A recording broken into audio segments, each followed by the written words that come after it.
하나님 말씀 보겠습니다.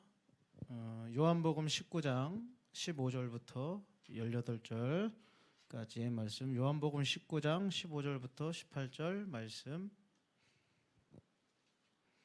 우리 한 목소리로 같이 스크린 보면서 좀 읽어볼게요. 요한복음 19장 15절부터 18절입니다. 시작. 그들이 소리 지르되 없이 하소서 없이 하소서, 그를 십자가에 못 박게 하소서. 빌라도가 이르되 내가 너희 왕을 십자가에 못 박으랴. 대제사장들이 대답하되 가이사 외에는 우리에게 왕이 없나이다 하니, 이에 예수를 십자가에 못 박도록 그들에게 넘겨주니라.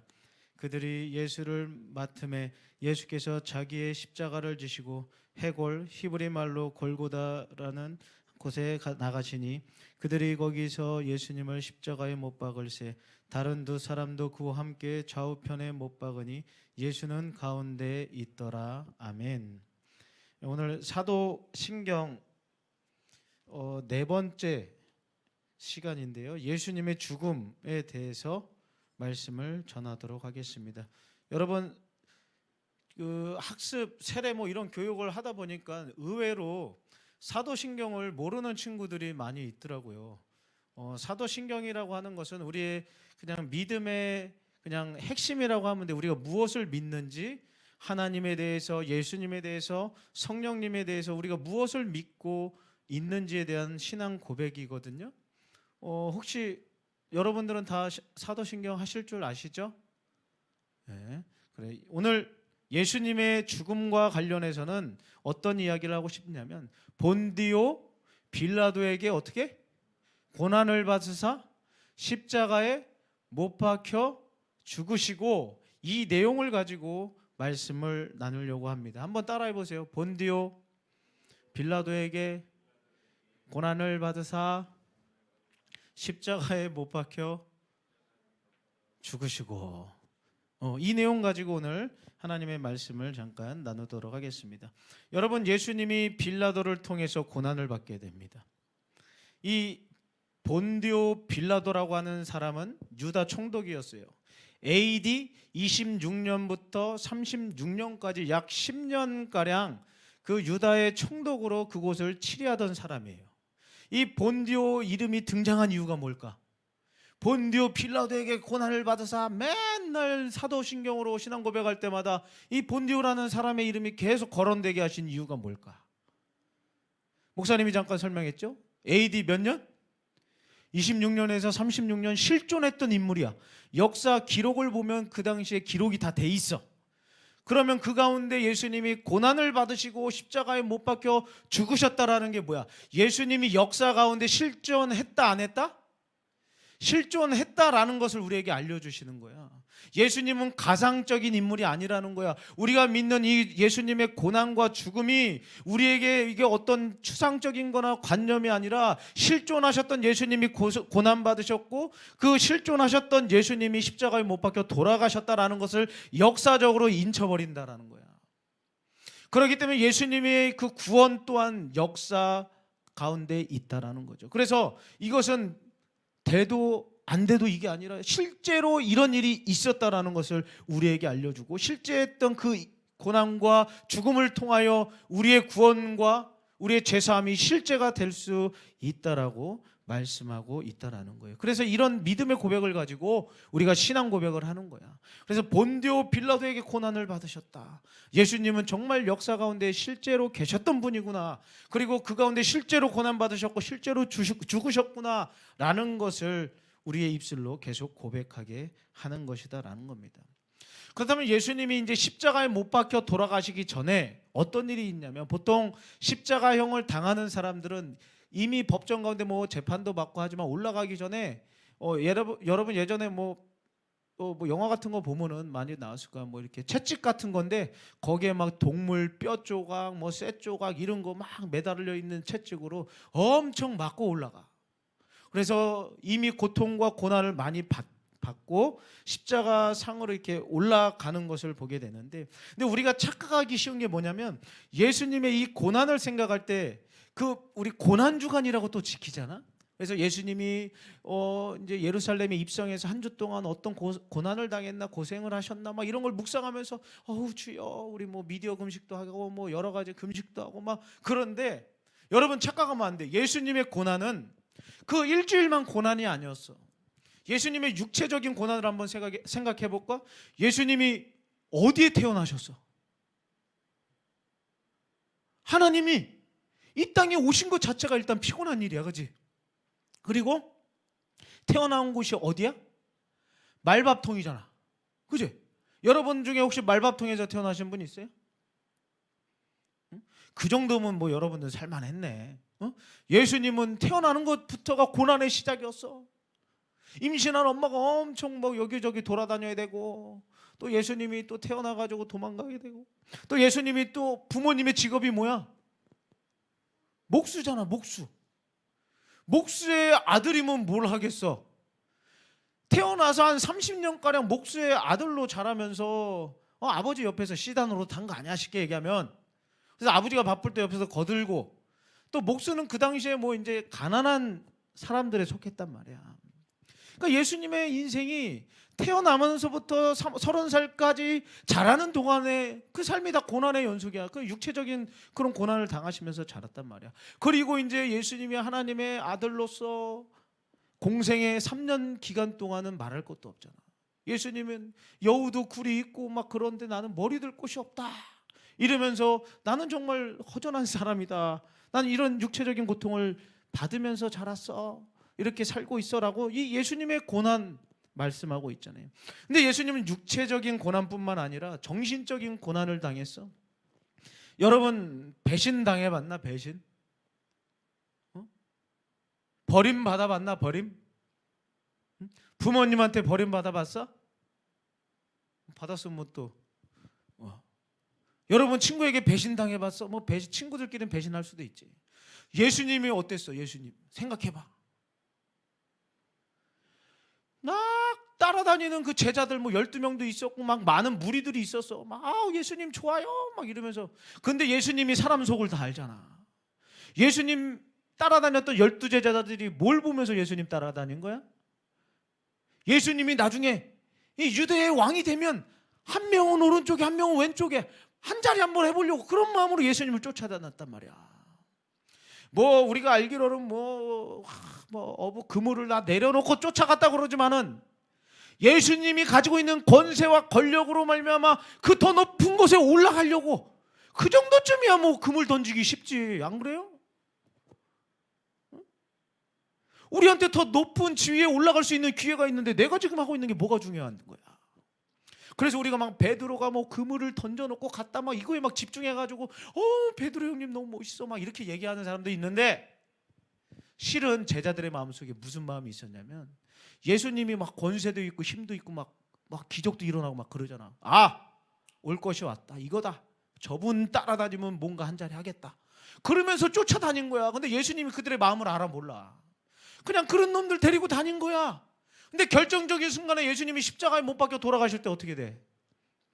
등 돌려버리잖아 다. 응? 그리고 한 놈은 그냥 돈 받고 팔아버리고. 그러니까 예수님은 어떻게 보면 배신당한, 정신적으로도 너무 많은 고통을 당하셨단 말이야. 또 예수님은 영적으로 가장 큰 고통이 영적인 고통이었는데 뭔 고통이냐면, 여러분들 삼위일체 하나님이라는 말 많이 들어봤을 거예요. 근데 예수님은 하나님과 한 번도 떨어져 있었던 적이 없어. 그런데 십자가에 달려 죽으심으로 말미암아 하나님께 버림받는 그런 고통을 당해야 되는 거야. 하나님과 완전히 단절되는 순간 예수님은 어마어마한 고통이 찾아온 거죠. 그래서 예수님의 고난을 생각할 때 우리가 단순하게 육체적으로 힘드셨다 뭐 이런 생각만 가지면 안 되고, 예수님이 육체적인 고통뿐만 아니라 정서적이고 또 영적으로 하나님과 분리되는 그런 고통 가운데 이 어마어마한 고통을 받으셨다, 이런 고난 가운데 계셨다라는 것을 기억해야 돼요. 자, 생각해보자. 예수님이 육체적인 고통, 정서적인 고통, 뭐 영적인 고통을 다 당하셨어? 그러니까 총체적으로 고통당하신 거야. 고난당하신 거야. 근데 생각해봐요. 예수님이 왜 이렇게까지 도대체 고난을 받으셔야 되나? 답은 간단해. 너 때문이야, 너 때문에. 나 때문에. 우리 때문에. 여기서 우리 때문이라는 개념이 뭐냐면 예수님이 친히 모든 고난과 고통을 당하셨기 때문에 고난당하는 우리를 이해하시기에 충분하신 분이야. 그래서 여러분이 지금 당하고 있는 고통과 고난이 어떤 건지 저는 모르지만 예수님은 다 알아. 예수님은 이미 다 겪으셨어. 그래서 여러분들의 마음에 뭐 때문에 힘들어하는지, 또 여러분들이 힘들어하는 거 친히 위로하실 수 있는 분이 우리 예수님이 되시는 거야. 그래서 여러분들의 진정한 위로자가 되시기 위해서 예수님은 고난 받으신 거야. 고난 받으신 예수님은 여러분들을 넉넉히 이해하시고 품어주시고 안아주실 수 있는 분이 된다라는 거예요. 또 한 가지 예수님이 고난 받은 이유가 뭐가 있겠어? 우리도 그 고난을 참을 수 있도록 힘을 주시기 위해서 고난 받으신 거야. 생각해봐. 예수님 생각하면 우리가 받고 있는 고난 세 발의 피 아니야. 그리고 예수님이 나를 위해 이렇게 고난 받으시고 고통당하시고 죽으시기까지 하신 예수님, 예수님 때문에 제가 좀 견딥니다. 예수님 때문에 제가 참습니다. 예수님 아니었으면 저 정말 이 어려운 시간 못 이겼을 텐데 예수님 바라보니까 이길 수 있는 힘이 생겨요. 이렇게 고백할 수 있게 된단 말이지. 이런 예수님의 죽음, 이제 고난을 넘어가고 죽음을 한번 생각해 볼까? 여러분, 사람이 왜 죽나? 왜 우리에게 죽음이 찾아왔어? 왜 죽게 된 거야 우리가? 죄 때문이잖아. 죄 때문에. 그죠? 모든 인간은 아담과 하와 그들의 죄로 인하여 모든 오고 오는 세대들이 다 죽게 돼. 근데 예수님은 죄가 있으신 분이야, 없으신 분이야? 성령으로 잉태하사 동정녀 마리아에게 나시고 죄 없이 오신 예수님이 죄인들이나 죽어야 되는 그 죽음을 겪게 된다는 거죠. 예수님의 죽음이 그만큼 독특한 거야. 죄가 없는데 죽으셔. 그런데 예수님이 죽으시는데 어디에 못 박혀 죽으셨어? 십자가에 못 박혀 죽으셨잖아. 왜 하도 많은 사형 제도 중에 왜 하필 십자가였을까? 다들 알겠지만 그 당시에 이제 십자가의 이 처형이 가장 고통스러웠다라고 이런 얘기들 해요. 그래서 보통 그 십자가에 매달려서 한 2, 3일 정도 간대. 그러다가 이제 쇼크가 와가지고 이제 죽게 되고 이런 경우가 있는데 그 못도 여기 팔목에다 박아버린대잖아. 응? 잘못하면 찢어져가지고 흘러내리니까.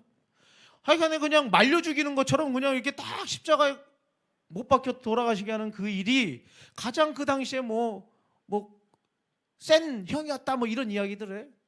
근데 더 중요한 건 뭐냐면 당시에 십자가에 처형됐던 사람들이 어떤 사람이냐는 거야. 대부분 반역자들이 십자가에 못 박혀 죽었어. 그리고 신명기에 보면 십자가에 달린 자마다 하나님의 저주를 받은 자다라는 성경 구절이 나와. 즉 하나님을 반역한 우리 인간이 십자가의 저주를 받아서 죽어야 됨에도 불구하고 예수님이 우리 대신 십자가에서 하나님을 반역한 것과 같은 그 반역죄를 다 뒤집어 쓰고 십자가에서 저주를 받아 형벌을 당하셨다라는 거예요.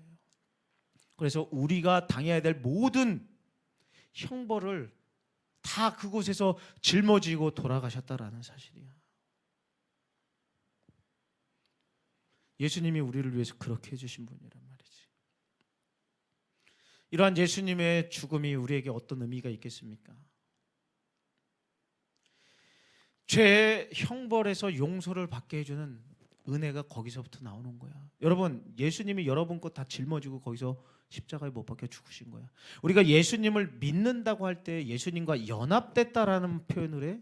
예수님과 연합해서 십자가에 우리의 모든 죄를 짊어지고 예수님이 죽으시고 예수님이 다시 사신 것처럼 우리도 다시 사는 역사가 이제 믿음 가운데 나타나게 되는 거죠. 그래서 우리의 모든 죄 형벌 받아야 되는 모든 것을 거기서 받아주셔서 우리는 용서함을 받게 된 거야. 그래서 여러분들 더 이상 여러분들은 지옥 갈까 봐 걱정하는 인생이 아니야. 여러분들이 나 죄값 치러야 돼 이러면서 불안해하면서 사는 인생들이 아니란 말이야. 이걸 굳게 믿는 사람은 어떤 사람이야? 때로는 넘어지고 자빠질 수도 있어. 때로는 죄를 지을 수도 있어. 그럼에도 불구하고 예수님이 거기서 다 감당해버린 거야. 그렇기 때문에 더 이상 죄가 여러분들의 종로를 탈 수 없어.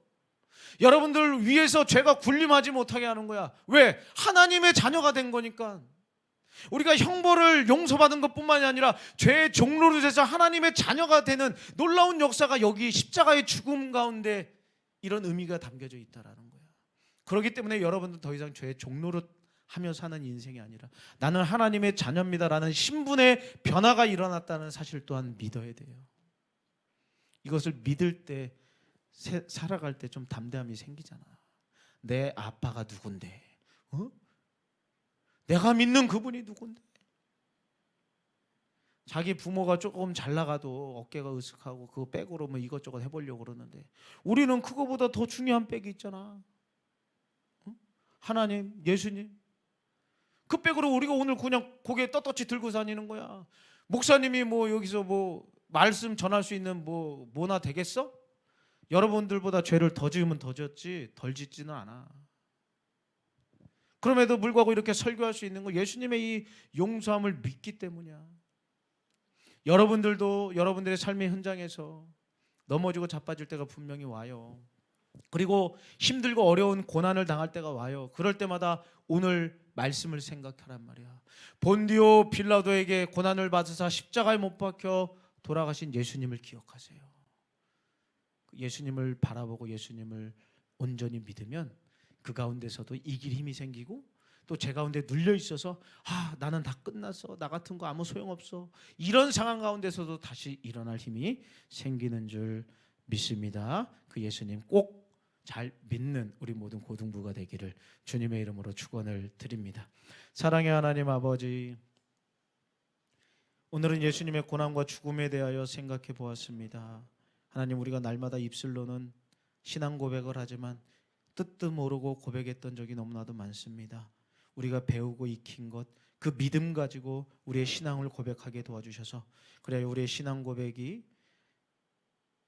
우리의 마음을 넘어서 하나님께 드려지는 믿음의 아름다운 고백될 수 있도록 역사하여 주옵소서. 오늘 예배드리면서 하나님 앞에 귀한 예물 드린 손길들이 있습니다. 주님이 받아주시고 주님의 때에 가장 좋은 것들로 응답하여 주옵소서. 지금은 우리 주 예수 그리스도의 은혜와 하나님의 크신 사랑과 성령님의 교통하심의 은총이, 주님의 고난과 죽으심이 어떤 의미인 줄 알고 그 주님을 온전히 믿기로 다짐하는 우리 모든 친구들 머리 위에, 이들의 앞날 위에, 섬기는 선생님들 위에, 특별히 우리 청년부들 위에 이제부터 영원토록 함께 있을지어다. 아멘.